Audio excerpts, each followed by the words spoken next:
Cher Philippe Biwix, avant tout, merci de nous accueillir. Chez Time for the Planet, on est un mouvement citoyen tourné vers l'action, mais on ne néglige pas pour autant la réflexion. C'est pour cela qu'on rencontre des personnalités inspirantes, dans des formats longs, pour leur laisser le temps de dérouler leurs pensées. Cher Philippe, vous êtes ingénieur et aujourd'hui directeur général du groupe AREP, Agence d'architecture interdisciplinaire. Depuis plus de 10 ans, vous partagez votre vision d'ingénieur sur les questions environnementales et plus précisément autour de la problématique de disponibilité des métaux et de la low-tech. Alors avant de rentrer dans le vif du sujet, quelques petites questions. Déjà, est-ce qu'on peut se tutoyer, Philippe? Chez Time, on aime le tutoiement, ça apporte une certaine proximité. Ah oui, Denis, volontiers, on y va pour le tutoiement. Parfait, merci. Alors, tu as la gentillesse de nous recevoir aujourd'hui. On t'a apporté un petit cadeau qui se veut un clin d'œil un peu taquin, je te l'accorde, avec ce petit mini SUV qu'on peut imaginer électrique. Je te propose qu'on en reparlera au cours de cette interview. Volontiers. Pour finir cette introduction, et même si beaucoup de gens te connaissent déjà, est-ce que tu peux nous dire un tout petit peu qui tu es? Et ce qui nous intéresse, c'est vraiment de te connaître peut-être un peu plus personnellement. Où est-ce que tu as grandi? Est-ce que tu as des enfants? Qu'est-ce qui t'anime surtout et que tu aimes dans la vie? Ok, alors oui, c'est assez perso, ça démarre assez rarement comme ça, donc c'est tout à fait sympathique. J'ai 49 ans, je suis né à Saint-Nazaire, et j'ai grandi pas très loin de Saint-Nazaire, sur la plage de Pornichet-la-Baule, d'ailleurs, dont je parle à la fin de l'âge des low-tech dans la conclusion, à propos du nettoyage des plages. J'ai 2 enfants, j'habite aujourd'hui Bordeaux, je travaille entre Bordeaux, Paris et un petit peu ailleurs. Et donc, mon expérience, je suis ingénieur de formation, j'ai fait l'école centrale. Comment un ingénieur, du coup, tombe progressivement dans ce questionnement de la raréfaction des ressources? Qu'est-ce qui t'a animé, du coup? Comment ça s'est fait chez toi, cette mutation, on va dire?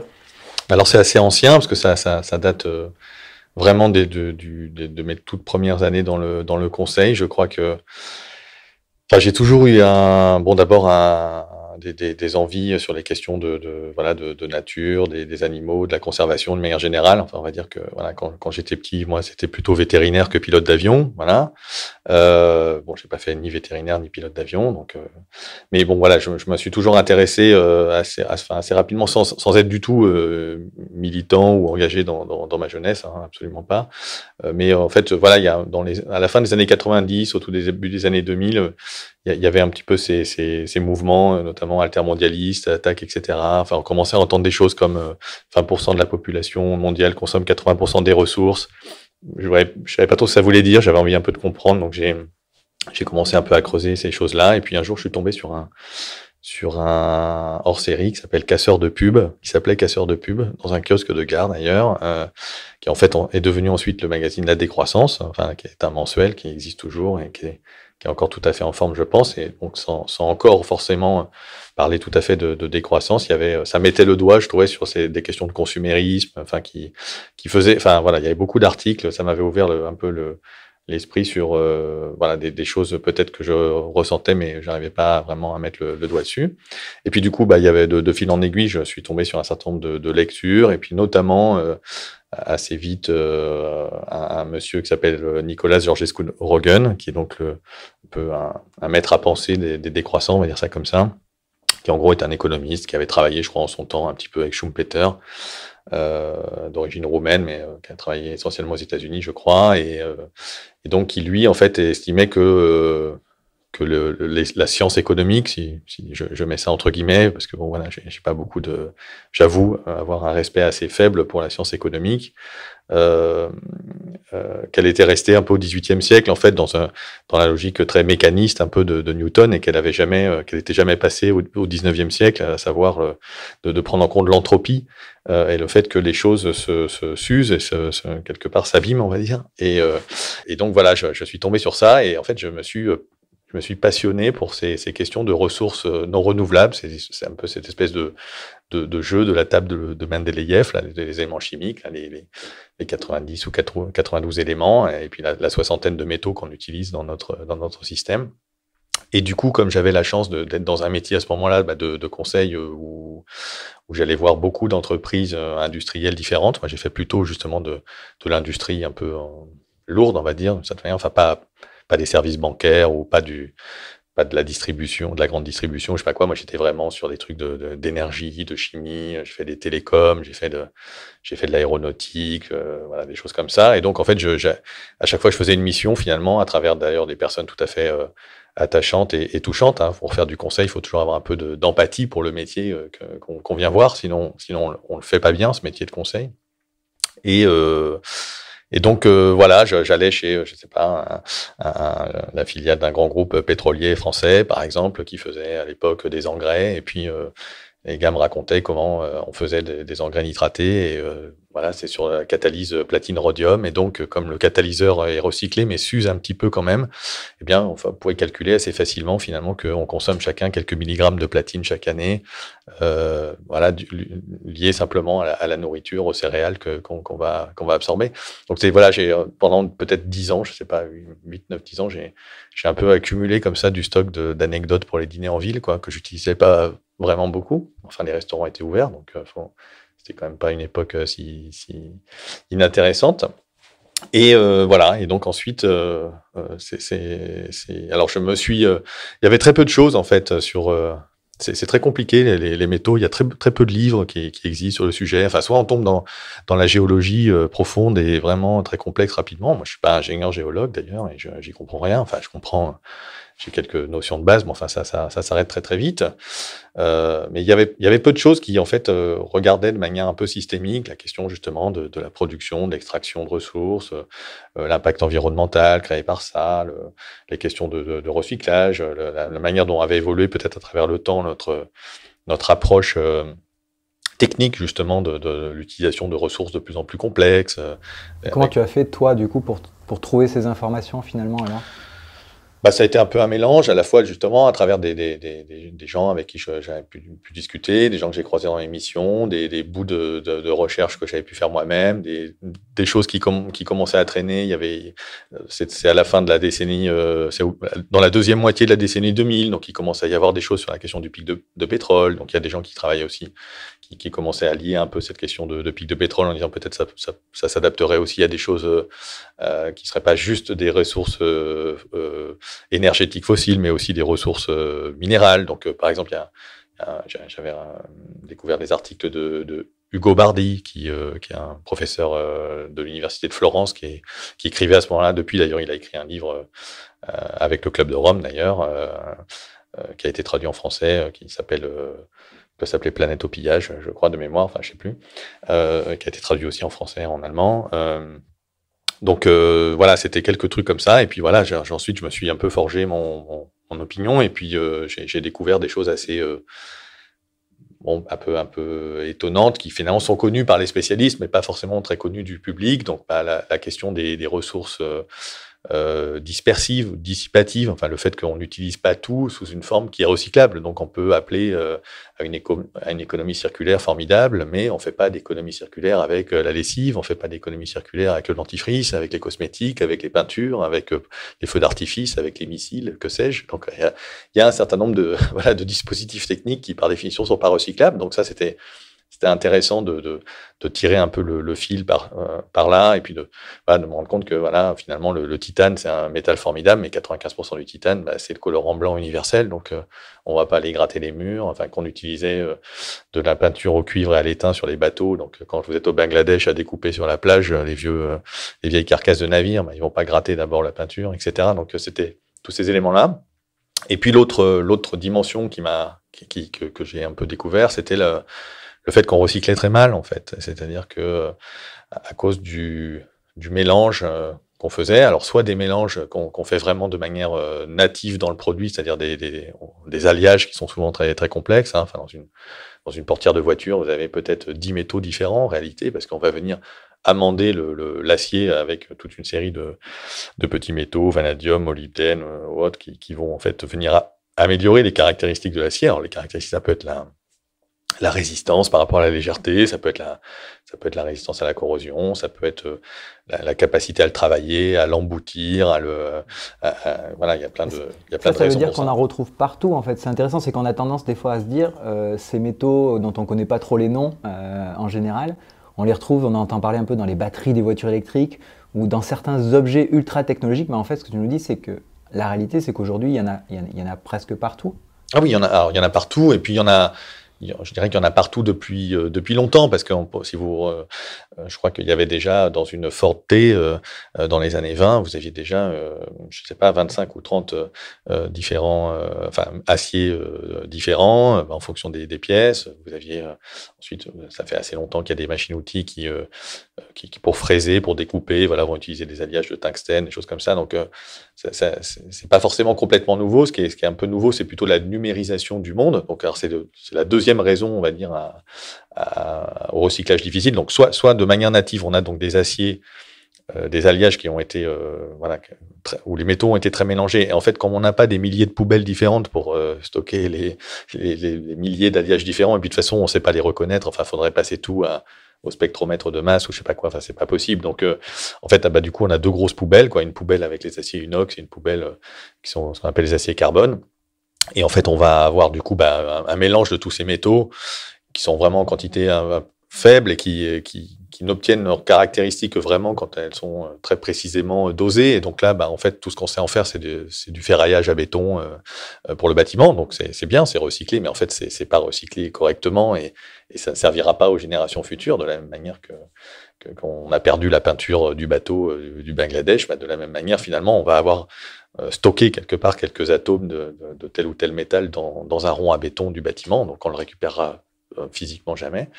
Et puis donc, la deuxième raison, c'est plutôt du mélange qui n'est pas du mélange physique au sein d'un alliage, mais du mélange au sein d'un objet. Donc typiquement, on va prendre un objet électronique, une carte électronique, un smartphone, que sais-je. Et là, en fait, on va avoir des quantités assez faibles aussi de plein de métaux différents. Donc là aussi, on va trouver des dizaines de métaux différents, comme dans la voiture avec ses portières, mais cette fois, peut-être dans des dispositifs différents. On aura des micro-condensateurs, on aura des choses comme ça. Et à ce moment-là, en fait, ce qui va se passer, c'est qu'on va aussi recycler de manière relativement mécanisée. En fait, parce que, en fait, c'est pas rentable de le faire d'une autre manière, en fait. Ce qu'il faut savoir, dans un smartphone, vous avez que 2 euros de matière première, dont 1 euro d'or dans le microprocesseur, en gros, et puis 1 euro de tous les autres trucs. Donc, en fait, vous ne pouvez pas, avec 2 euros de matière première, mettre, pour dire on va passer de 1 euro qu'on récupère à 1,50 €, donc vous avez 50 centimes de main-d'œuvre à investir. Vous ne pouvez pas mettre quelqu'un avec une pince à épiler, un petit tournevis pour bien séparer tous les trucs. Donc, on va en fait faire un gros truc un peu bourrin, c'est-à-dire qu'on va enlever l'écran parce qu'il y a des trucs un peu différents dedans. On va enlever la batterie, parce qu'effectivement, il y a des choses un peu différentes dedans aussi, notamment du cobalt pour les petits outillages électroniques. Donc, on va se concentrer sur cette récupération-là. Et puis, le reste, en fait, on va le broyer. Et puis, on va récupérer le plastique plus ou moins par flottation. On va récupérer ce qui est un peu accroché, les vis, par exemple, en acier ou choses comme ça. On va la récupérer par aimantation. Puis, le reste, ça va être au four électrique et on va faire de la pyrométallurgie, en fait. Un petit peu la même chose d'ailleurs qu'on va faire avec les minerais, parce que les minerais sont souvent polymétalliques en réalité, enfin, même la plupart du temps. Donc en fait, on va faire un certain nombre de traitements qui vont permettre de séparer en fait par des jeux de température, parfois par des utilisations de produits chimiques divers et variés. On va reséparer un petit peu et récupérer, mais seulement les métaux qui valent le coup, c'est-à-dire où l'investissement énergétique ou l'investissement technologique va être justifié par le prix auquel on va pouvoir les revendre. Et donc, du coup, par rapport à la quarantaine de métaux qu'on va avoir dans le smartphone, eh bien, dans les meilleures usines du monde, on va peut-être en récupérer une dizaine, une quinzaine. On va récupérer le cuivre, l'or, l'argent, sans doute les platinoïdes, le palladium, le platine, voilà. Et donc, du coup, voilà, il y a ces deux espèces de phénomènes assez terribles, la dispersion et puis le recyclage difficile. Et donc, effectivement, ça nous crée une espèce de monde assez inéluctable, finalement, où on a des réserves, des ressources. Ce que j'allais dire sur les réserves, dans la croûte terrestre, les réserves, elles sont entre guillemets immenses. On a le sentiment qu'il suffit de creuser un petit peu plus profond ou de mettre un peu plus d'énergie. Et comme tu l'as dit aussi, les quantités qu'on utilise dans chaque objet, finalement, elles sont relativement minimes.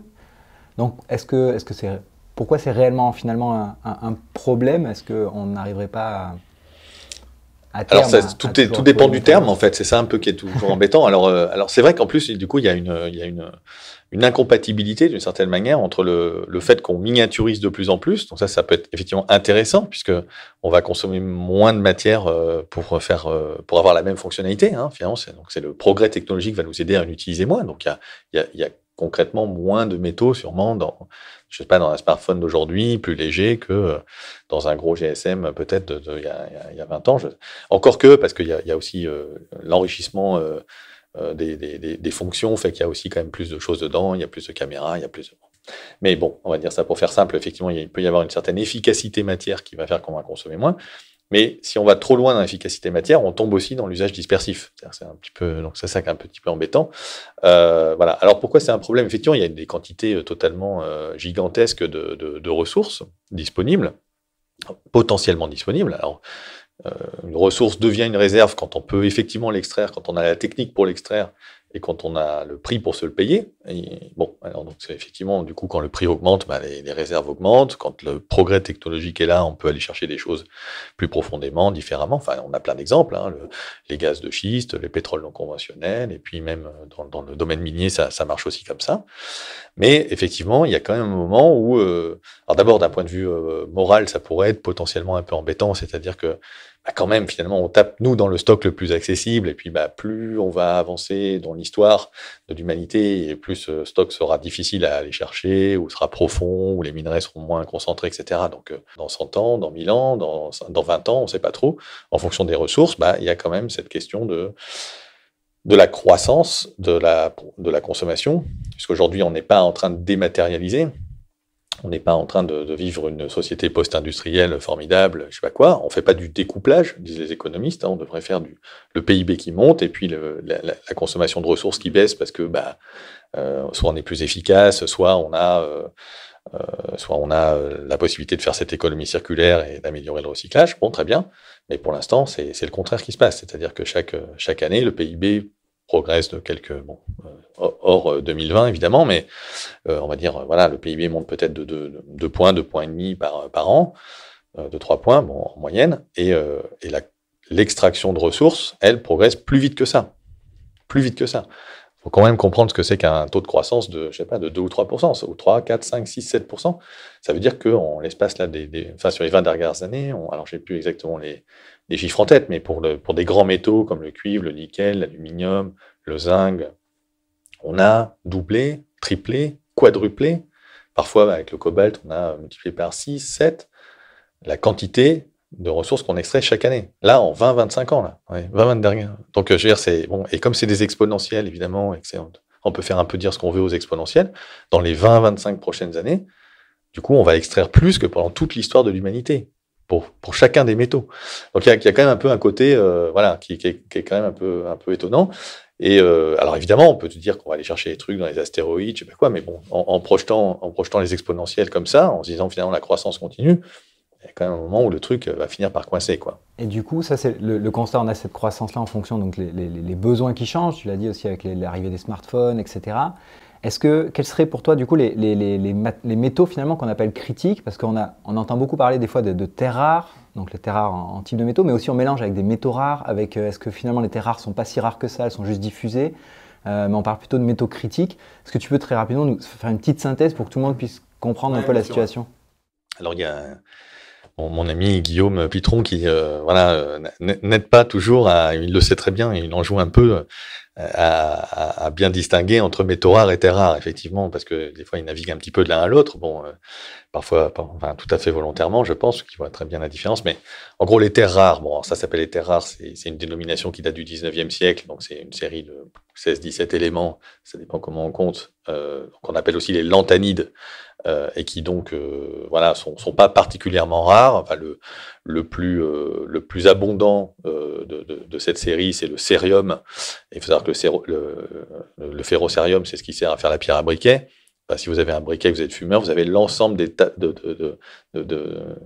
terres rares dans votre poche, en fait, parce qu'il y a toujours, tous les autres sont là en éléments traces. En fait, ce qu'il faut comprendre, c'est que c'est toujours une histoire de quantité, mais il y a toujours, même dans un peu de cuivre, il y a toujours un peu d'impureté, même s'il peut être à 99,999%, le reste, c'est d'autres métaux. Voilà. Donc rassurez-vous, vous pouvez toucher votre briquet dans votre poche et il y a de quoi faire. Bon. Donc après, il y en a d'autres qui sont effectivement plus rares. Donc les métaux rares, c'est autre chose. En fait, pour moi, la rareté, c'est d'abord une question d'abondance géologique, quoi. Donc, si vous prenez la croûte terrestre assez bien connue, Il y a il y a des différentes études scientifiques qui existent, et puis du coup, vous savez que sur le premier kilomètre, grosso modo, en moyenne, il y a 50 à 60 parties par million de cuivre. Donc ça doit faire c'est quoi, 50 grammes par tonne de roche. Donc vous extrayez une tonne de roche en moyenne quelque part sur la planète, dans le premier kilomètre de profondeur, ben vous avez 50 grammes de cuivre. Voilà. Alors ça paraît beaucoup, en fait, non, c'est vraiment pas beaucoup. Et puis dans cette même tonne de roche, un petit peu indifférenciée, vous allez avoir 46% d'oxygène et 27% de silicium, quelque chose comme ça. D'accord. Donc il y a essentiellement de l'oxygène, ensuite il y a du silicium, et puis il y a 5% de fer, il y a 8% d'aluminium. Donc voilà, ça, c'est ce qu'on appelle les métaux abondants. Il n'y a pas de problème. Je pense qu'on tombera jamais en panne de silicium. Il y en a partout sur les plages. Hein. Ça s'appelle des grains de quartz. C'est pas là qu'on va chercher le silicium pour faire des panneaux photovoltaïques ou pour faire les microprocesseurs. On va plutôt prendre du quartz. Donc on va plutôt aller dans des veines avec des degrés de pureté plus importants, puisqu'en plus il va falloir derrière bien raffiner ce silicium. Mais voilà, ce sont quand même des métaux abondants. Puis après, il y a des métaux effectivement du type cuivre, nickel, etc., où on va se promener donc entre 1 et 100 ppm, donc parties par million. Donc là, entre 1 et 100 grammes de tonnes de roche. Ça, c'est plutôt des métaux effectivement rares, on va dire ça comme ça.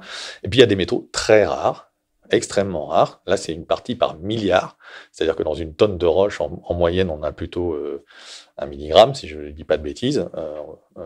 Et donc là, on va trouver par exemple le platine, on va trouver l'or, on va trouver des métaux un peu bizarres comme le rhénium qui sert que dans les dans les ailettes de turboréacteurs, bon, des choses comme ça. Et alors là, bah voilà, c'est pas pour rien que l'or il est précieux d'une certaine manière. C'est pas juste parce qu'on a décidé que c'était comme ça. C'est pas non plus parce qu'il est inaltérable, etc. chimiquement. C'est aussi parce qu'il est plus rare, on en trouve moins. Voilà. Donc ça, c'est la notion de rareté. Après, la notion de criticité, alors la rareté n'est pas complètement associée à la capacité de trouver des mines ou pas trouver des mines. Parce que pour un même niveau de rareté, on va dire, vous avez des processus géologiques qui fait qu'il y a des choses qui sont plus facilement concentrées que d'autres, qui se sont substituées à certains atomes, etc. Donc, vous pouvez avoir un même degré de rareté, pas forcément la même abondance, la même quantité de réserves potentiellement disponibles. Tu parlais tout à l'heure du cobalt, c'est dans des zones géographiques très ciblées. Voilà, exactement. Le platine aussi. Le platine, il n'y en a qu'en Russie et en Afrique du Sud. Donc, tout le platine et tous les platinoïdes, ou quasiment. Effectivement, le cobalt. Alors, le cobalt est un métal très spécial qui est aujourd'hui à 90%, soit un sous-produit des mines de cuivre, soit un sous-produit des mines de nickel. Et donc, effectivement, il y a dans cet arc, il y a une espèce d'arc cuprifère, là, je ne sais pas comment ils appellent ça exactement, les géologues, mais on va dire sur la Zambie et au sud de la République démocratique du Congo, au sud-est, où effectivement, on a beaucoup de cuivre et on a aussi du cobalt.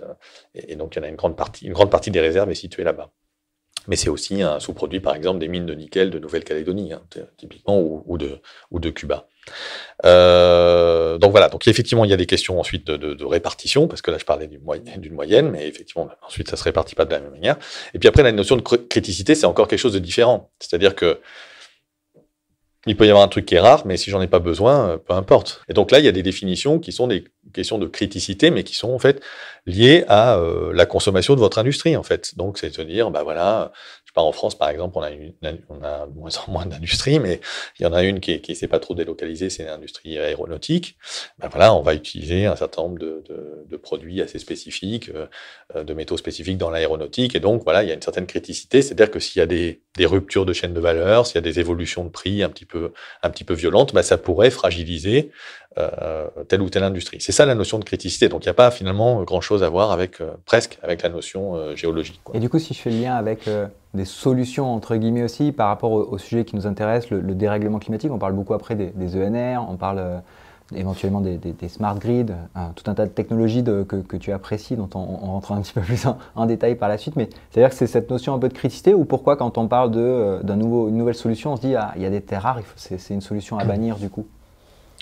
Alors, c'est pas forcément qu'elle est complètement à bannir. Alors, c'est vrai que d'abord, il n'y a pas des terres rares dans toutes les ENR. Il faut faire bien attention à ça. Donc, bon, bah, vous savez, dans un panneau photovoltaïque, on va dire standard, donc vous avez essentiellement du silicium. Enfin, je veux dire, comme métal, disons, actif. Ensuite, vous avez le cadre qui va être en acier ou en aluminium, vous avez du plastique, vous avez du verre, enfin, vous avez différents produits comme ça. Mais en termes de métaux critiques dedans, enfin, critiques, du coup, je n'aurais pas envoyé ce mot-là, mais de métaux un peu rares, vous avez du cuivre ou de l'argent. L'argent qui sert pour les contacteurs, en fait. Donc, l'argent est un excellent conducteur, comme l'or d'ailleurs. Donc, c'est aussi utilisé pas mal dans l'électronique. Voilà. Et donc, on a du mal à remplacer l'argent dans les petits contacteurs. Voilà. Mais à part ça, donc, ça peut se poser une question effectivement sur la disponibilité en argent, qui lui-même est un sous-produit, souvent des mines de plomb-zinc. Enfin bref, je vous passe les joyeusetés ou des mines de cuivre. Mais voilà. Alors par contre, vous avez des panneaux, par exemple, qu'on appelle les panneaux multicouches, où on va essayer d'optimiser la quantité d'électricité produite pour la même incidence solaire. Et là, effectivement, on peut trouver des choses autour par exemple, des petites bouts de perlimpinpin comme le gallium, le sélénium, l'indium, des choses comme ça. Bon, et là, effectivement, alors ça concerne une toute petite partie du marché aujourd'hui. Enfin, je pense moins de peut-être 5 à 10% maximum. Mais voilà, si ça se développait effectivement de manière plus forte, là peut se poser des questions. Donc moi, je focalise pas complètement, particulièrement sur les métaux rares, sur la question des ENR. Alors, il y a plein d'autres choses en plus. Là, je vous ai parlé que du dispositif lui-même, mais en fait, derrière le dispositif, vous avez les sous-systèmes embarqués qui permettent d'utiliser le dispositif sont aussi importants. C'est-à-dire, par exemple, un panneau solaire, ça fait de l'électricité en courant continu. Donc ensuite, il faut un onduleur pour en faire du courant alternatif et l'injecter dans le réseau. Vous allez avoir dans des fermes d'éoliennes, vous avez aussi, oui, dans les éoliennes elles-mêmes, vous avez de l'électronique de puissance. Donc il va pareil, votre éolienne ne tourne pas tout à fait à la même vitesse, donc vous n'avez pas les bonnes fréquences, vous n'avez pas les bonnes tensions. Donc il faut redresser tout ça. Il faut voilà, donc il y a plein de dispositifs derrière. Quand vous faites une ferme éolienne en mer, eh bien, faut ramener avec des câbles assez gros, on va dire, toute la puissance que vous allez avoir produite. Et il se trouve que les câbles sous-marins, vous pouvez mettre que des câbles en cuivre et pas des câbles en aluminium, comme pour les lignes à haute tension. Enfin, voilà. Donc, c'est un peu tout l'ensemble du système, là, ce qu'on peut appeler un peu Puis après, vous allez rajouter les dispositifs éventuellement de stockage. Donc, est-ce qu'on va stocker avec des batteries? Est-ce qu'on va stocker avec autre chose? Bref. Donc, en fait, vous avez une multitude de technologies possibles qui évoluent. Donc, à chaque fois qu'il y a des tensions sur des ressources ou des inquiétudes sur des ressources, vous avez des gens qui, en recherche et développement, bossent pour essayer de se passer de cette ressource. Donc, vous avez eu le cas typiquement sur les batteries au nickel-cobalt. Donc, on essaie de se passer du cobalt, mais il reste le nickel. Après, on s'aperçoit que finalement, le nickel, oulala, il n'y en a pas tant que ça non plus. Donc, on essaie de se passer du nickel et puis de trouver d'autres solutions. Donc, il y a en fait en permanence un espèce de jeu entre l'offre et la demande qui prend une complexité qui est égale au nombre de métaux qui peuvent être impliqués là-dedans. Mais voilà, ce qu'on sait, c'est que globalement, parce que les énergies renouvelables sont plus intermittentes, déjà, sont moins concentrées, donc demandent finalement à étaler plus de dispositifs pour capter le soleil, pour capter le vent, etc. Sans parler de trucs un peu farfelus comme les hydroliennes ou je sais pas quoi, ou alors là... faut en plus se cogner la corrosion en milieu marin, je sais pas quoi, ça devient vraiment très très dur. Du coup, ça fait appel, on va dire, à une table de Mendeleïev plus étendue, a priori. Enfin, pas plus étendue qu'une centrale nucléaire, qui est bourrée de trucs aussi. Donc, je veux dire, rien n'est parfait, il n'y a pas de problème. Mais voilà, et que du coup, c'est plutôt, en fait, moi, je suis pas du tout contre les énergies renouvelables, mais je suis contre contre le fait de penser que en fait on va réussir à maintenir à peu près notre niveau de consommation énergétique, de consommation de ressources, etc., de mobilité, de confort, si je puis dire, avec un dispositif à terme 100% renouvelable, parce que là, effectivement, quand vous faites un peu les calculs, il en faut quand même beaucoup, et puis qu'ensuite on va arriver dans le satané moment de recyclage, parce qu'il y a aussi effectivement ces objets, ils ont une durée de vie limitée. Qui est assez élevé, mais élevé, ça dépend un peu ce qu'on appelle élevé, mais peut-être 25-30 ans pour les panneaux solaires, peut-être, 20-25 ans pour les éoliennes. Bon, pour différentes raisons techniques que j'aborderai pas parce que je les maîtrise pas complètement, mais voilà, au bout d'un moment, ça s'use et voilà, ça perd un peu en rendement, etc. Il faut les démonter. Et donc là, on arrive au recyclage et au fameux recyclage de tout à l'heure en disant mais plus mon objet était technique, plus il embarquait de trucs et plus je vais avoir du mal à recycler correctement. Et donc finalement, on consomme de la ressource. Et donc la question, c'est finalement, moi je me dis toujours, c'est de se projeter un peu, c'est-à-dire finalement, est-ce que la question n'est pas de savoir si on a assez de néodymes pour installer X éoliennes d'ici 2040 ou je sais pas quoi, ou assez de cobalt, ou assez de nickel pour Z millions ou milliards de véhicules électriques. La question est plutôt de se dire, est-ce que je peux faire ça tous les 30 ans ou tous les 40 ans, réinstaller le même système? Alors avec un recyclage qui existera, qui ne sera pas parfait, mais qui pourra s'améliorer aussi. Qui pourra s'améliorer sans doute, ça dépend effectivement un peu des paramètres techniques et surtout économiques et sociaux du moment.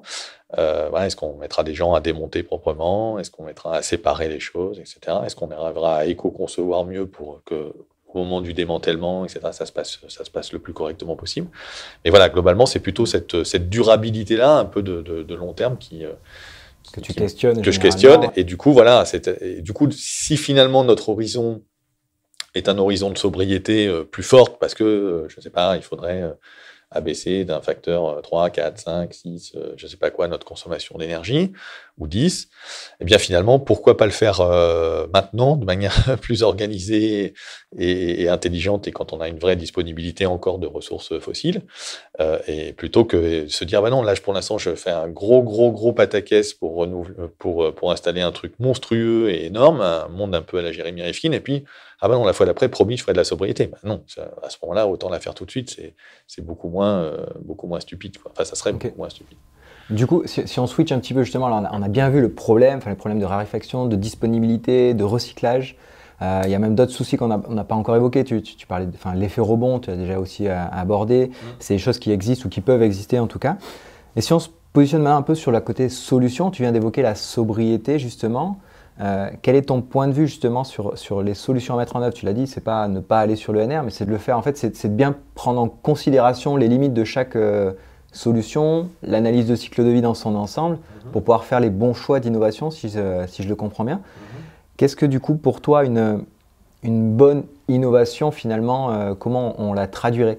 Je te disais tout à l'heure en taquinant sur la côté les véhicules électriques, le smart grid, l'industrie 4.0, voilà, où on était un peu sur le progrès technologique à outrance.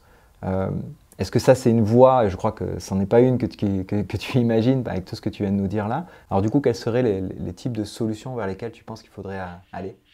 Alors, du coup, je voulais juste compléter sur les effets pervers donc des éventuelles innovations technologiques version plus, c'est-à-dire finalement de dire oui, les smart cities, les voitures autonomes, les usages du numérique qui permettent d'être plus partageurs, donc on va justement passer grâce à ça à une économie de la fonctionnalité. Aujourd'hui, je sais pas, les parkings, on arrive à partager les places, les salles de réunion, etc., grâce à des systèmes numériques. Bon, très bien.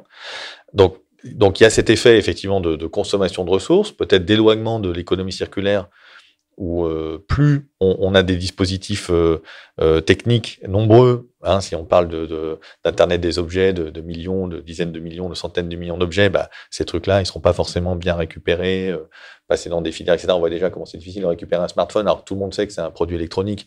Imaginez demain si on a des wearables connectés et je sais pas quoi, avec toute la maison et en domotique, qui saura exactement que effectivement ce truc-là se jette pas à la poubelle. Et donc il y a aussi une complexité un peu sociale de ce point de vue-là. Bon, ça c'est un sujet, mais il y en a effectivement deux autres. Il y a le fait que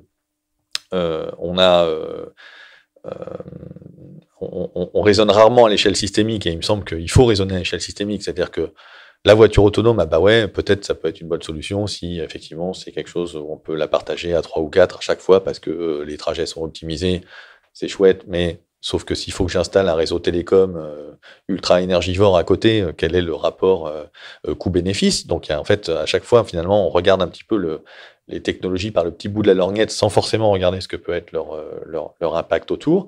Et puis, il y a le satané effet rebond qui est sans doute le pire de tous. C'est-à-dire qu'effectivement,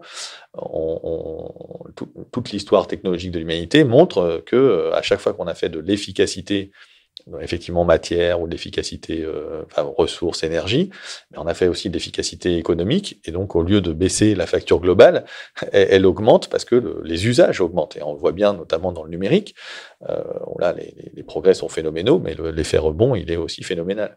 Et la voiture autonome, c'est typiquement ça. C'est-à-dire que alors bon, déjà les promesses de voiture autonome, il faudrait que 100% du parc soit autonome, etc. Donc il y a déjà un petit peu c'est déjà un petit peu farfelu, mais même en imaginant ça, il y a plein d'usages de la voiture autonome et beaucoup qui vont générer de l'effet rebond, c'est à peu près certain. C'est-à-dire que si finalement j'ai plus besoin de conduire, mais que je peux me mettre dans ma voiture qui est un bureau mobile, en fait, hyper connecté, dans lequel je peux bosser tranquillement, etc., je peux me permettre d'habiter plus loin de mon travail, par exemple, parce que voilà, la voiture va conduire toute seule, et puis un peu comme on peut le voir aujourd'hui, on a vu, il y a des études qui sont sorties sur ça, par exemple sur la facilité d'utilisation je sais pas, de taxis comme Uber, Lyft ou autre. Voilà, ça a généré aussi des effets rebonds sur les déplacements, la mobilité. Donc il y a toute une série de choses comme ça. Donc en fait, effectivement, il faut essayer de faudra essayer de flécher quelque part l'innovation vers la réelle économie, mais l'économie vraiment globale, la réduction de l'impact environnemental.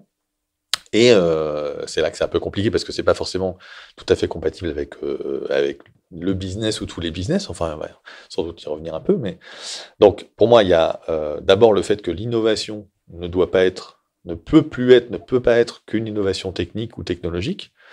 En fait, les solutions, elles sont plutôt socio-techniques. On voit qu'aujourd'hui, en fait, si on prend pas en compte les usages, les comportements, eh bien en fait, les solutions techniques très bien sur le papier auraient été dévoyées, ne fonctionnent pas. Donc ça peut être, je sais pas, l'exemple d'un smart building qui est bourré de capteurs, d'électronique, avec les stores qui vont monter, descendre en fonction de la course du soleil pour optimiser la climatisation. Enfin, ça existe tout ça, hein. Enfin, ça se design maintenant aujourd'hui. Puis les trucs qui tombent un peu en panne, il y a de la maintenance, il y a des trucs, les mecs qui coincent la fenêtre avec une chaise pour. Voilà, ça fonctionne pas aussi bien qu'on aurait pu l'espérer les ingénieurs ou les thermiciens ou je sais pas quoi. Donc il y a cette question de prendre en compte les usages et même de peut-être partir de ça. Donc, comment faire évoluer les comportements. Et puis surtout, il y a plein d'autres innovations, qui sont des innovations qui peuvent être sociales, sociétales, organisationnelles, politiques, économiques. Je vais en prendre une parmi 1000 ou 2-3 exemples, je ne sais pas, mais si vous êtes, par exemple, vous essayez de faire du zéro déchet, vous essayez de faire de la vente en vrac, vous essayez de faire de la consigne, donc de récupérer les bouteilles, puis de les rembouteiller avec, je sais pas, le brasseur local, le producteur de jus de fruits, etc. En fait, nettoyer une bouteille, enfin récupérer une bouteille, la transporter et la nettoyer, c'est pas vraiment hyper technologique. Enfin, on sait nettoyer une bouteille depuis quelques centaines d'années, hein, au moins, enfin je pense. Enfin, peut-être maintenant il faut faire ça de manière un petit peu plus pro, mais c'est pas très difficile. Enfin, on a fait tout le XXe siècle avant que la consigne disparaisse au profit des bouteilles jetables. En fait, par contre, ça serait une innovation ou une réinvention organisationnelle. Parce qu'il faut mettre ensemble les gens qui vont embouteiller, les fabricants, les logisticiens, les transporteurs, les distributeurs, les clients, et faire marcher tout ce truc, et pas forcément très très simple. Voilà. Si demain, on imagine, je sais pas, que un certain nombre de lieux publics, je sais pas, vous prenez le train pour aller au travail et puis vous rentrez le soir et il y a le producteur d'asperges ou de poireaux qui est là en circuit court, qui distribue ses trucs. La gare est devenue multifonctionnelle avec, voilà. C'est pareil, il y a rien de très technique et très intelligent là-dedans. Par contre, c'est une autre organisation, c'est une autre manière d'approcher les choses, peut-être d'approcher le temps, la question des transports, de la multimodalité, etc. Et puis, il y a tout un référentiel culturel aussi qui a à en réfléchir. Quand on pense par exemple à la question de la réparabilité, la question de la seconde main, pouvoir faire circuler les objets, les vêtements, les jouets. Voilà. Donc, il y a aussi tout un travail derrière ça, qui peut être un travail tout simplement culturel, quoi. Donc voilà, donc déjà, c'est de se dire qu'il faut que l'innovation soit beaucoup plus large. Il ne faut pas s'exclure de l'innovation technique intéressante parce qu'il y a des gens qui vont designer les vélos du futur. Voilà, il y a déjà plein de gens qui travaillent sur ça. Je sais pas, le vélo couché, le vélo carriole pour les enfants, le vélo déménagement, le vélo livraison, le vélo... Bon, bref. Donc, il y a plein de choses donc, c'est quelque part. C'est intéressant. Il faut que ce foisonnement, effectivement, soit possible. Mais ça peut pas être que technique. Et puis ensuite, effectivement, il faut orienter ça vers la question de la sobriété. C'est-à-dire de réussir à faire de l'économie à la source, pas juste faire finalement alors la frontière est absolument indéfinissable, hein, entre sobriété et efficacité, parce que voilà, est-ce que finalement isoler un bâtiment, est-ce qu'on appelle ça de l'efficacité, de la sobriété? Bon, là-dessus on peut ergoter assez facilement, mais ce qui est certain, c'est que si on se met que sur des questions de solutions plus efficaces, techniques, sans toucher aux besoins de base, en fait, les volumes en jeu sont tels qu'en fait, ça reboucle assez rarement, quoi. C'est-à-dire, je sais pas, si on prend par exemple... Et si on peut peut-être prendre l'exemple, si tu peux reprendre le cadeau qu'on t'a fait sur le petit SUV, si tu l'imagines demain électrique, avec de l'électricité verte, etc., par exemple, pour illustrer ton propos là, c'est que c'est pas forcément la bonne solution. Tu l'as déjà dit, ce serait plutôt d'aller vers quelque chose qui serait plutôt un allègement ou voilà. Là, en fait, alors on peut le prendre un peu dans le sens qu'on veut, mais en fait, le SUV, c'est un exemple d'effet rebond, en fait, parce que les motorisations sont effectivement de plus en plus efficaces. Alors, sans même parler de dire que si je prends juste la motorisation thermique, on arrive avec l'électronique, etc., à optimiser un peu le rendement du moteur, son régime, les émissions de polluants, etc. Bon, mais en fait, les voitures sont de plus en plus lourdes et de plus en plus performantes et de plus en plus puissantes. Donc, en fait, aujourd'hui, la voiture qui est mise sur le marché en France, cette année, elle est plus émettrice de gaz à effet de serre que l'année dernière, et dernière que l'année d'avant, malgré les progrès voilà. Et c'est juste parce que le poids moyen augmente. Alors, il augmente pas juste par cette satanée rivalité marketing qui fait que, regardez, moi j'ai une plus grosse voiture, d'ailleurs je fais plus de marge sur les grosses voitures, c'est vrai, quand on est une entreprise, ça serait se faire harakiri si on fait toute la gamme de faire que les petites, hein, très probablement, dans les conditions économiques aujourd'hui.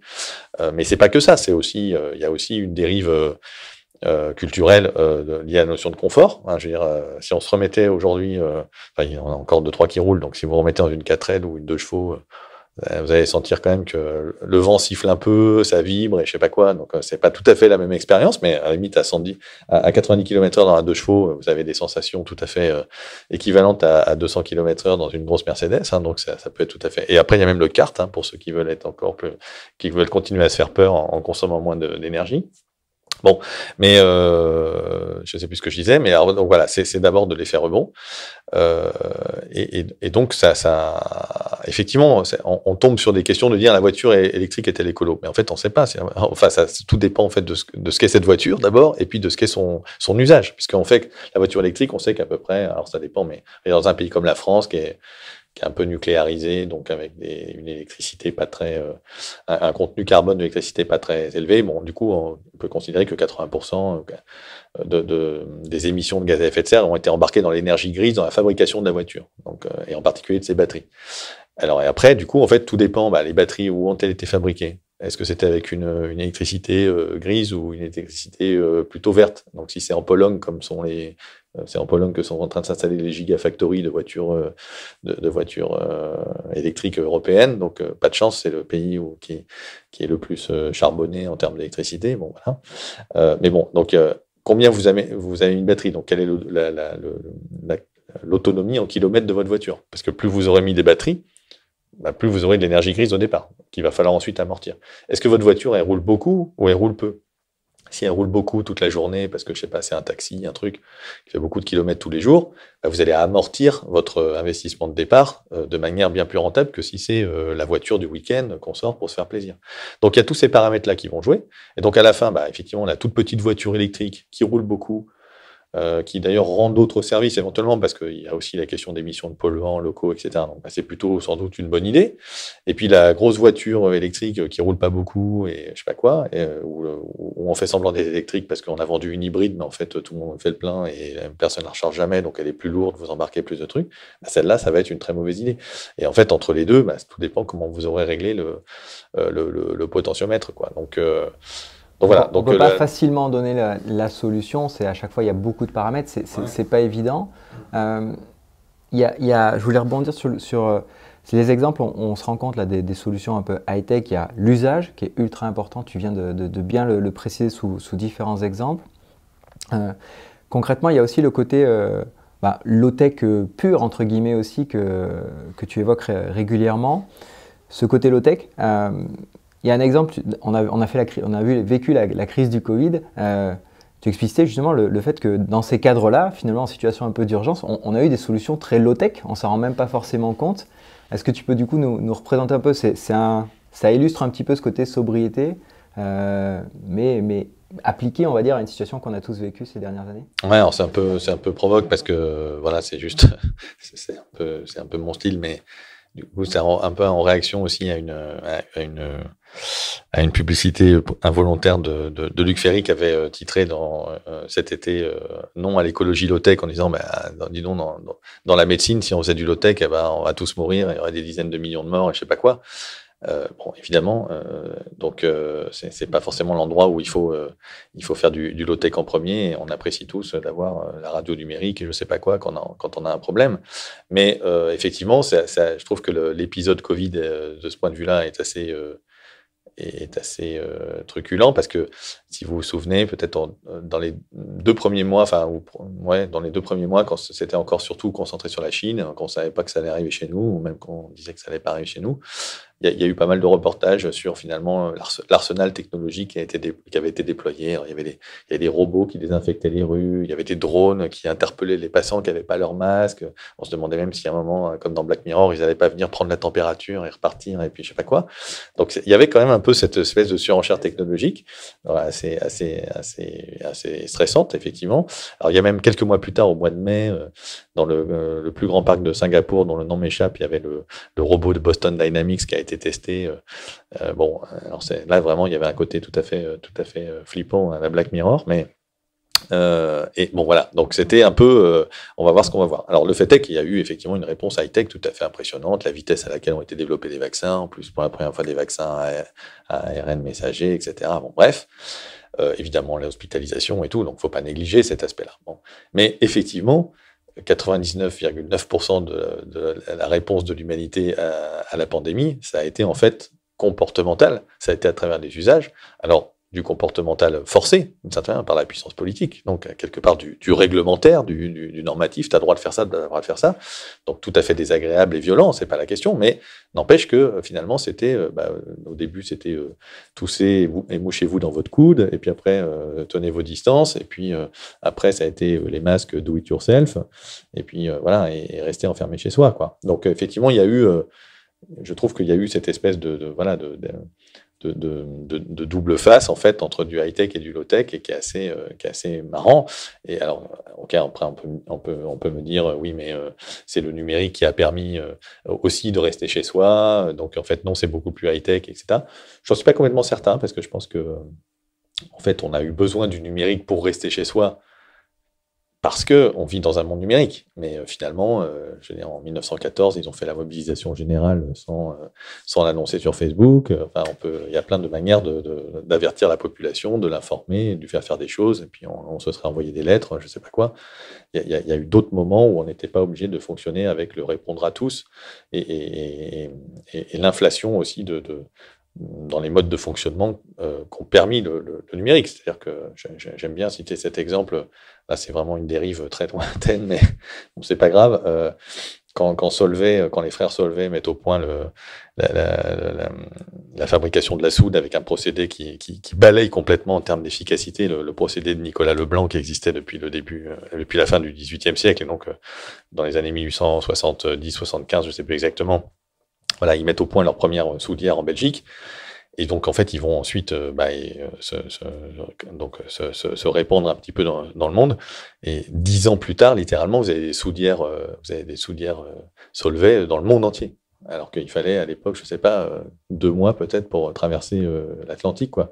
Comment ils ont fait un truc pareil? La réponse, c'est qu'ils c'était organisé différemment. C'est-à-dire qu'en fait, il y a un gars qui partait, à qui on faisait confiance, qui avait une lettre de change pour tirer de l'argent chez un banquier new-yorkais, et puis c'était, vas-y, tu vas installer des soudières aux États-Unis, on s'enverra des lettres, quoi. Donc, il y a un moment où faut aussi se rendre compte un peu que on est toujours enchâssé dans un système. Ce système, aujourd'hui, c'est un consommateur très exigeant, qui rend du coup, qui fait qu'en tant que producteur, on doit être aussi extrêmement réactif, c'est le numérique qui permet ça, mais qu'il y a eu aussi d'autres manières de s'organiser. Alors, j'appelle pas le 19e siècle de mes voeux, hein, bien évidemment, c'est pas ça, mais voilà, tout ça pour dire que voilà, cette réponse high-tech, low-tech dans le Covid-19, et alors du coup, c'est vrai que je trouve que voilà, j'ai un peu rebondi sur ça en disant, mais finalement, la résilience, puisqu'il y a eu quand même une certaine résilience, il faut le reconnaître. Hein. D'ailleurs, bon, voilà, c'est peut-être une leçon à retenir peut-être pour les gens qui sont vraiment stressés de la question du pic pétrolier ou autre, en disant, mais dès qu'il va y avoir un petit caillou dans ces engrenages très complexes et très mondialisés,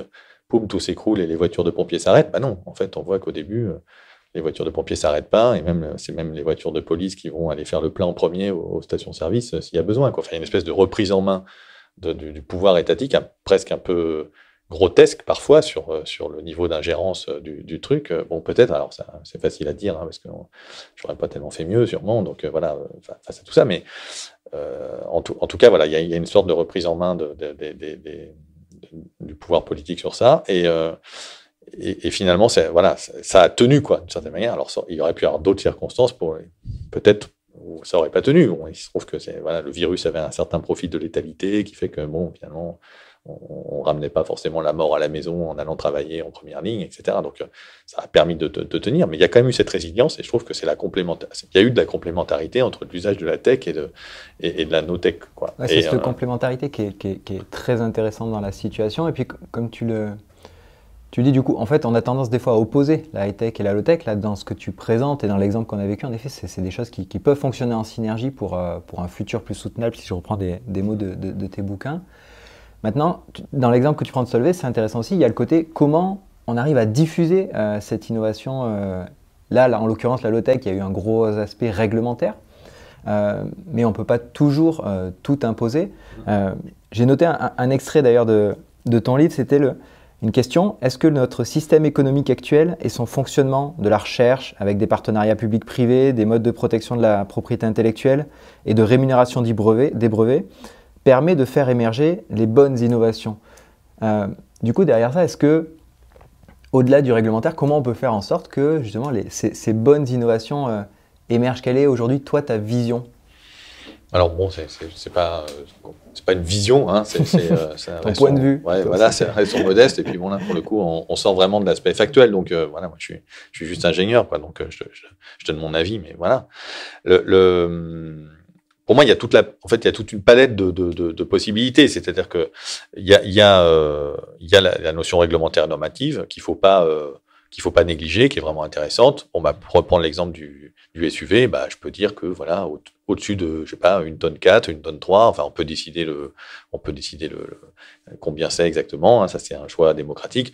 Et ben ça s'appelle plus une voiture, ça s'appelle un char d'assaut, point barre, c'est interdit. Avec le permis B, t'as pas le droit de rouler, quoi. Voilà.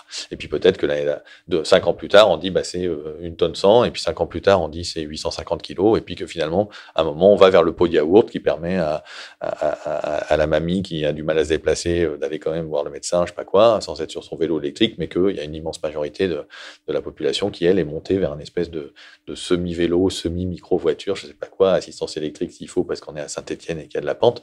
Voilà. Donc, on peut imaginer des choses comme ça. Ça, c'est le réglementaire, c'est le normatif. Faut pas forcément l'appliquer partout et tout le temps, mais je trouve que c'est un outil qui peut tout à fait fonctionner. Alors, bon, pour l'instant, on l'utilise pour interdire les cotons-tiges. Bon, c'est un petit peu léger, mais bon, après, on peut tout à fait faire des choses en plus.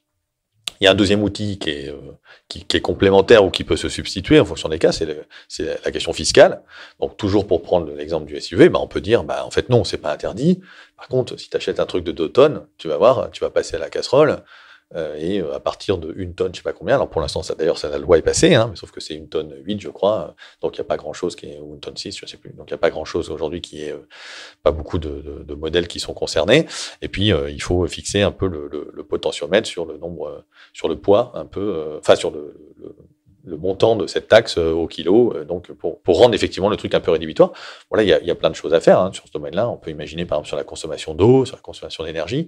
On peut même imaginer des tarifs progressifs, par exemple, c'est-à-dire de dire les premiers, entre guillemets, kilowattheures ou les premiers litres d'eau, enfin ceux qui sont vraiment d'une consommation raisonnable, 100, 150 litres par jour, ou 50, c'est vraiment pas cher, et donc justement c'est même moins cher, et donc il y a une espèce d'équité. Puis par contre, l'eau pour remplir sa piscine, ça devient vraiment, vraiment plus cher, quoi. Aujourd'hui, il faut savoir que les taxes environnementales sont très, très faibles. Enfin, il y a très, très peu de choses. Donc on pourrait imaginer de basculer à un moment la fiscalité finalement du travail humain, parce que c'est essentiellement là qu'il est, hein. Ça s'appelle les charges sociales, je suis très content avec les charges sociales, ça s'appelle du salaire socialisé, tout ça, bon, pas de problème, mais voilà, quand même, aujourd'hui, essentiellement, pourquoi est-ce qu'on met pas des gens à réparer des fers à repasser? Parce que, en fait, c'est trop cher de réparer les fers à repasser par rapport au prix d'un fer à repasser neuf. Donc, il y a bien une question de bascule potentielle d'un système fiscal. Voilà. Enfin, en tout cas, ça me paraîtrait une idée tout à fait intéressante à explorer au moins. Et puis ensuite, il y a d'autres choses. Il y a le pouvoir prescriptif. Donc ça, je trouve que c'est très intéressant, c'est-à-dire de dire à travers les achats, à travers ce que je vais acheter, dans la puissance publique, l'État, les régions, les territoires, les métropoles, etc., à travers mon acte d'achat. Et donc, Dieu sait que je ne sais plus exactement ce que pèse le pouvoir public typiquement ou les grandes entreprises, ou un certain nombre de grandes entreprises dans le PIB global, mais voilà, en tout cas, ça permet d'alimenter des filières, ça permet de faire démarrer des filières, de donner des perspectives peut-être justement, des innovations qui peuvent, et des business models nouveaux qui peuvent, qui pourraient émerger. Donc ça, je pense que c'est quelque chose qui est assez intéressant. Alors ça commence un peu à exister, mais c'est pas facile parce qu'il y a aussi voilà, il y a les questions des appels d'offres européens, il y a la question donc on peut pas faire forcément des trucs, voilà, si on voulait par exemple dire on privilégie des trucs locaux, etc., bah, c'est pas forcément simple à faire aujourd'hui dans le fonctionnement juridique, mais en tout cas, ça pourrait être une question qu'on se pose. Et puis, il y a pour moi, un peu tout ce qui peut être mécanisme de soutien à l'innovation, d'exemplarité, voilà, où aujourd'hui, bah, alors ça commence un peu, on voit passer des trucs, hein, il y a un petit peu d'argent qui descend sur l'économie sociale et solidaire, les recycleries, ressourceries, les ateliers de vélo, maintenant, surtout les ateliers de vélo maintenant depuis Covid. Bon, ok. Mais il y a aussi beaucoup, beaucoup d'argent qui se déverse sur les mots magiques, intelligence artificielle, big data, smart, je sais pas quoi, voilà. Donc là aussi, il y a une question pour moi qu'à chaque fois qu'on descend 1 € d'argent public, sous forme de subvention ou qu'elle soit, qu'est-ce que ça crée comme emploi, quoi, en fait. Et il me semble que, bah, voilà, on créerait beaucoup plus d'emplois dans une agriculture respectueuse du vivant, dans des expériences de permaculture, d'agroforesterie, de restauration des sols, etc., dans l'économie de la réparation, dans l'artisanat local pour fabriquer toute une série de choses, de produits utiles du quotidien, voilà. Plutôt que effectivement des trucs à coût de dizaines de millions ou de centaines de millions un peu à gauche à droite, quoi. Là, on est sur toutes les solutions du coup de l'État. Tu as fait un bon panel. J'ai eu la chance il y a quelques semaines de te présenter du coup le modèle particulier de Time for the Planet qui mixe un petit peu les derniers sujets qu'on vient de voir. C'est comment faire sortir l'innovation, essayer de trouver la bonne innovation pour demain, pas forcément que de la high-tech, et aussi d'être une solution pour les citoyens. Qu'est-ce que toi tu en penses? Qu'est-ce que tu as trouvé le modèle un peu différenciant et qui a apporté quelque chose d'intéressant? Est-ce que tu peux nous donner un peu du coup ton point de vue sur ce modèle-là, qui est plus sur l'orientation presque d'un produit financier, là où on n'a pas trop l'habitude de t'entendre t'exprimer, mais ça peut être intéressant. Bah, ce qui m'a intéressé ou interpellé, d'abord, c'est justement, c'est le modèle qui ne promet pas à la fois de sauver la planète et d'avoir un rendement financier intéressant, en disant, en tombant un peu dans ces discours lénifiants sur le mode vous allez voir quand les grands fonds de pension et les grands faiseurs financiers de la planète vont se rendre compte, les fonds souverains, etc., qu'en fait pour faire du pognon il faut s'inscrire dans les limites planétaires d'une certaine manière pour être dans la durabilité. Vous allez voir, ils vont switcher tous les investissements, ils vont désinvestir du charbon, du machin, et puis vous allez voir ce que vous allez voir. Voilà. Et en gros, tant que la finance n'a pas fait le pas, voilà.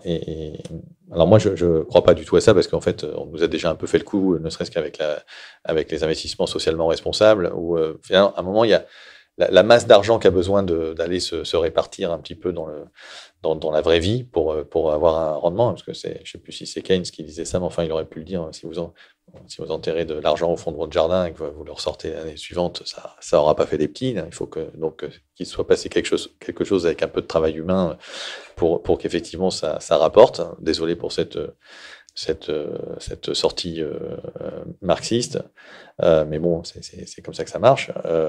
Donc voilà, finalement, on s'aperçoit que voilà les critères un peu socialement responsables et tout. Bon voilà, quand on voit un peu la liste des gens qui peuvent, des entreprises, des organismes qui peuvent être éligibles à ces fonds, etc. Bon, on voit quand même que ça atteint un peu les limites et que dès qu'il y a un peu de course à la taille, en fait, voilà, on n'est plus vraiment dans l'économie sociale et solidaire. Enfin, on n'est pas vraiment dans l'économie sociale et solidaire typiquement, quoi. Donc, je pense que en fait, la finance verte, de ce point de vue-là, ne peut être que pseudo-verte.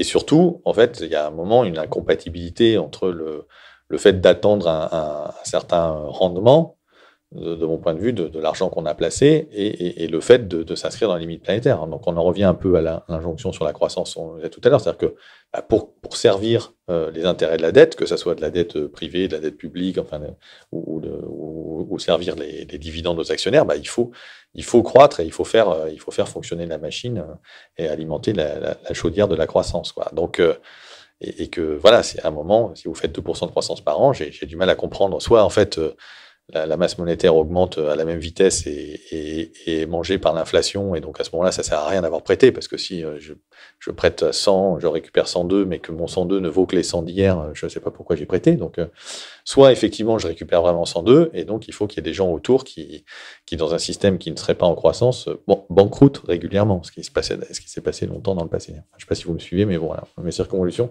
Je n'arrive pas à avoir la possibilité de faire, d'orienter vers une certaine décroissance intelligente des flux de matière, des flux d'énergie, des flux de polluants, des flux de gaz à effet de serre, et en même temps être capable de dire vous allez voir un vrai rendement. Donc de ce point de vue-là, vous promettez pas un rendement, vous promettez juste de stocker ça quelque part pour que ça soit bien utilisé. Alors évidemment, les gens ne mettront pas 100% de leur épargne dans le projet, j'imagine bien, mais en tout cas, je trouve que de pas promettre le beurre et l'argent du beurre, de ce point de vue-là, me semble très intéressant. La deuxième chose que je trouve intéressante, c'est de dire que, c'est cette volonté un peu de passage à l'échelle, c'est-à-dire de dire, en fait, aujourd'hui, il y a effectivement beaucoup d'initiatives tout à fait intéressantes, un peu bricolantes, on pourrait dire, un peu à gauche à droite, avec des gens qui potentiellement manquent de moyens ou n'auront pas la possibilité ou le courage de vraiment développer les choses. Et là, il y a un peu cette volonté de dire, il y a des trucs intéressants et on essaye de les multiplier, de les développer. Alors, il faut que ça soit des choses vraiment intéressantes, qu'elles n'aient pas les effets pervers dont on parlait tout à l'heure. Donc, il va falloir que vous soyez très fort sur la sélection des trucs, parce que je sais que, par exemple, vous avez parlé dans une émission là, de lancement, vous avez parlé du stockage sur ADN. On pourrait passer quelques minutes sur le stockage sur ADN. Mais bon. Voilà, il va falloir faire un petit peu de techno-discernement, sans doute. Mais du coup, cette idée de dire on va essayer d'aider à démultiplier des bonnes idées à gauche ou à droite et toutes les énergies des uns et des autres me semble intéressant. Et puis la troisième chose, c'est que ne serait-ce que le fait qu'on se rencontre, on est une certaine preuve, c'est justement de ne pas tomber dans le truc assez classique sur la tech va sauver la planète. Donc, on fait de la tech, c'est chouette, et avec les plateformes numériques et machin, on va optimiser plein de choses. Non, vous êtes plutôt, je dirais, œcuménique de ce point de vue-là, me semble-t-il, et assez ouvert, et que c'est plutôt à la recherche aussi de modèles d'affaires, et pas seulement de solutions techniques. Donc, voilà un peu les éléments qui m'ont intéressé. C'est top. Merci beaucoup. Chez Time for the Planet, on est résolument optimiste. Pour toi, quelles sont les raisons aujourd'hui d'y croire pour qu'on puisse se dire non, on n'est pas foutu? La première, c'est que de toute façon, rien n'est jamais foutu. C'est-à-dire, alors moi, dans mon dernier livre, là, Le bonheur est pour demain, je rends hommage à un biologiste spécialiste des ressources marines qui s'appelle Daniel Pauly, qui parle de décalage des points de référence, shifting baseline en anglais, quoi, qui est un truc tout à fait intéressant. Alors qu'on parle souvent d'amnésie environnementale, par exemple, le fait que finalement il n'y a plus beaucoup de papillons, mais en fait les enfants aujourd'hui, ils se rendent pas compte qu'il n'y a plus beaucoup de papillons, parce que même si leur grand-père ou leur grand-mère leur dit moi j'avais plein de papillons, grand-père et grand-mère ce sont des vieux cons et on les écoute pas trop. Et donc voilà. Donc de toute manière on est dans un monde, il est là, et il y a des trucs qui sont bien, des choses qui sont pas bien. Il y a plein de choses qui sont pas bien. Quelques trucs qui sont bien aussi. Il y a des choses qui avancent dans le bon sens. Pensons par exemple aux questions sur le racisme, la question du genre, du harcèlement. Il y a des choses aussi qui pourraient être dans le bon sens. Il n'y a pas juste plus d'embouteillage et plus de pollution et je sais pas quoi. Donc tout ça est mélangé. Puis les années 60 qui ont été formidablement sympathiques pour les gens qui les ont vécues. Bon, j'en fais pas partie, mais ils avaient aussi la trouille de prendre des missiles nucléaires soviétiques. Il y avait la guerre du Vietnam. Enfin voilà. Donc il y a toujours eu un mélange de bon et de mauvais. Et voilà, on est dans un endroit, il faut avoir des parcours de vie, il faut trouver de l'enthousiasme dans ces parcours de vie. Et donc, c'est quand même tellement plus simple et plus agréable d'essayer de faire des choses et d'avancer dans le bon sens que de se retrouver un petit peu terrorisé. Voilà, je pense que d'ailleurs, à mon avis, il y a peu de gens qui restent comme ça un petit peu glacés devant leur ordinateur en disant oh là, tout va s'écrouler. Non, je pense pas. Donc, il y a très vite une envie d'action. Et puis, la deuxième chose qui me rend très enthousiaste, c'est effectivement, qui me rend optimiste, moi je le suis, sinon je passerai pas du temps sur que je pourrais passer à autre chose, voilà, quand je suis sollicité comme aujourd'hui, c'est qu'en fait, le gâchis est phénoménal aujourd'hui.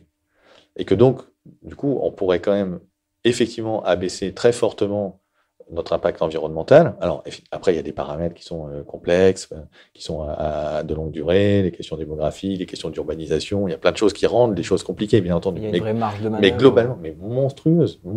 Juste, on va prendre 2-3 exemples pour se faire plaisir.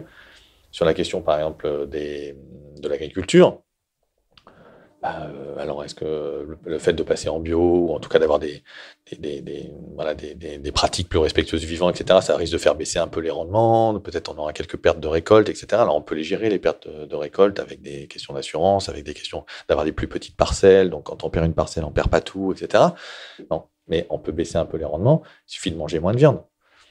Alors, si on mange moins de viande, sans même devenir végétarien, on libère des tombereaux de céréales. C'est hallucinant. Il y a 70% des céréales mondiales qui sont utilisées pour nourrir les animaux. Bon, donc il n'y a pas besoin de devenir vegan forcément pour ça tout de suite, mais voilà, mécaniquement, moins on en mange et en devenant plus raisonnable, voilà, ça c'est un exemple. Notre exemple dans les voitures, voilà, aujourd'hui on roule avec des trucs qui font 1,5 tonne. Imaginons qu'on passe le pic de pétrole, qu'on fasse -4, -5% de pétrole par an dans un cas vraiment difficile. Le pays s'arrête pas forcément. Enfin, je veux dire, on va juste faire des voitures déjà plus petites. Vous divisez le poids par 2, d'un claquement de doigts, vous allez aussi baisser grosso modo la consommation par 2. Enfin, en ordre de grandeur, en tout cas, ça sera ça. Et puis après, on enfourchera le vélo et voilà. Et il y a des temps sombres qui ont montré qu'on arrivait quand même, en gros, à faire des choses, à se déplacer.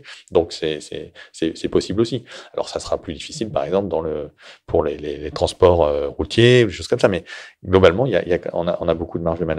Et puis dans le numérique, hallucinant, dans le numérique, on pourrait abaisser d'un facteur 100, sans mentir, hein, 100, même plus que 100, je suis sûr, la facture du numérique, en gardant l'essentiel des fonctionnalités, des bonnes fonctionnalités, je peux dire, du numérique. Alors on ne peut pas avoir le bon sans avoir le mauvais, hein, ça c'est Jacques Ellul, hein, l'ambivalence, hein, toutes les technologies sont à la fois bonnes et mauvaises, mais en gros, Wikipédia, la voix sur IP, pouvoir s'envoyer des mails avec pièces attachées, je ne sais pas quoi.